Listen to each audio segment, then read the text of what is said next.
Hey there guys, I'm Crowe, the traveling scientist, here in the Idaho desert. And today I'm going to be looking at the science of nuclear power.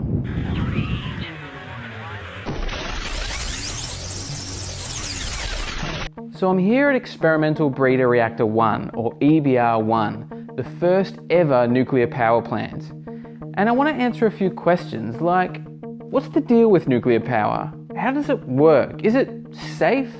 And is it sustainable? What is nuclear energy? How does it work? Well, basically scientists worked out that a certain element, uranium-235, is actually not very stable, and when it's hit with a neutron gun, it actually breaks apart into two separate nuclei, and some fragments fly off and might activate other uranium atoms, which will then break apart as well. And this is a fission reaction. It keeps spreading and spreading, producing a lot of energy, which is released as heat. After all that heat energy is produced from the fission reaction in the nuclear core, it goes into these pipes, which runs through sodium, potassium, or NaC, which is a coolant.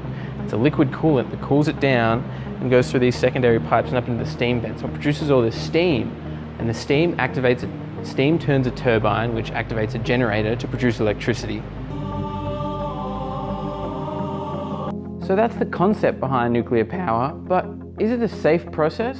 Well, I had a chat with my tour guide at EBR-1, and here's what she had to say.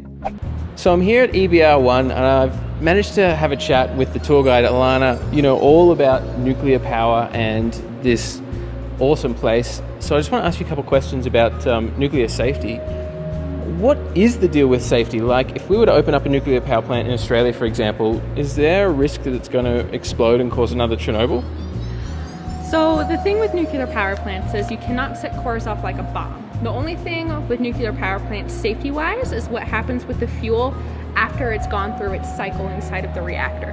So it's the spent fuel after.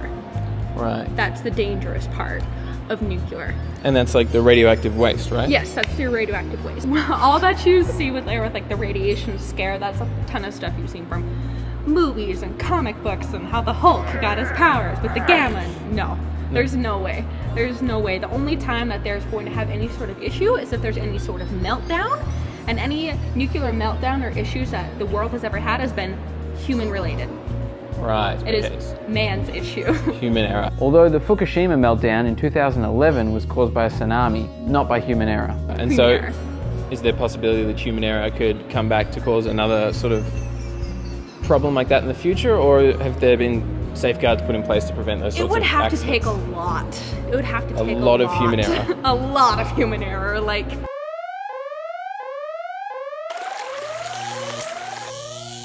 Nowadays, security and safety are paramount, and a lot of consideration goes into making nuclear power plants as safe as possible to minimize the risk of disaster in the future. But you never know what could happen. Nuclear energy comes from uranium, which is a pretty rare metal, but it's extremely energy dense. And Alana had a really good example of this. For a little bit of a comparison, this fun little thing. So this card, the quantity of uranium, this size and thickness, this is equal to 500 barrels of oil or 1 ton or 100 tons of coal. From this little card here. From that. Like fossil fuels, uranium will run out eventually, but there could be a couple of solutions to this. During the fission reaction, there's a byproduct, plutonium. This can also be used as a nuclear power fuel source. So as we're using up our uranium fuel, we're actually creating plutonium fuel. Cool, huh? The other thing we could do is extract uranium from the ocean. Now, I don't know if you realize, but there's a lot of ocean out there, and there's a lot of uranium in that ocean. If we could develop a way of extracting and purifying uranium out of the ocean, we could have enough uranium to produce nuclear power for thousands and thousands of years. We just can't do it yet. Finally, nuclear power produces almost no greenhouse gas emissions, so it's much better for the environment than burning fossil fuels. However, it produces a lot of radioactive waste, which is extremely dangerous to all living things for thousands of years. So how do we deal with all this radioactive waste? Well, I asked our nuclear professional, and here's what she had to say. Not a lot. All the nuclear waste we have in the world can fit inside of a gymnasium. A basketball gymnasium. Wow, so there's actually not that much nuclear waste. It's not. It's the amount of radioactivity after that people are worried about. They don't want 3-headed chickens or like a child with an arm growing out of his ribs or something like that. Yeah, but what do we do with that stuff? Like we bury it? We mainly bury it. Yes, there's a lot of people like, why don't we just shoot it into the sun?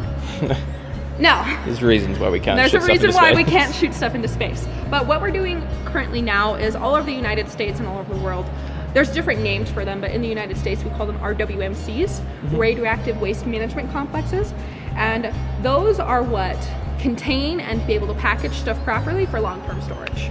Awesome. All right. Well, thank you so much for clearing up those common misconceptions about nuclear power. It sounds kind of cool. Thanks for talking with us, Alana. I really appreciate it. Not a problem. Cheers. So to get rid of radioactive waste, we just bury it, obviously. I don't know how I feel about that. Anyway, that's all for today, guys. Thanks so much for watching. I hope you enjoyed this video. Let me know what you think about nuclear power in the comment section down below. Do you think that it's an amazing, efficient, clean power source that we could use in the future? Or do you think that the radioactive waste is just going to produce like 3-headed chickens and kill all humans? Let us know in the comment section down below. And subscribe for more traveling science every week. I'll see you guys next time. Cheers.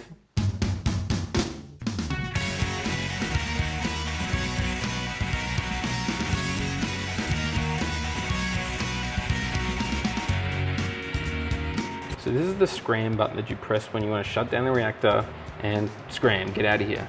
And scram stands for Safety Control Rod Axeman. It's literally a guy that would just stand around with an axe, and if there was a meltdown or something dangerous happened, he would use the axe to cut a rope to stop the whole nuclear explosion.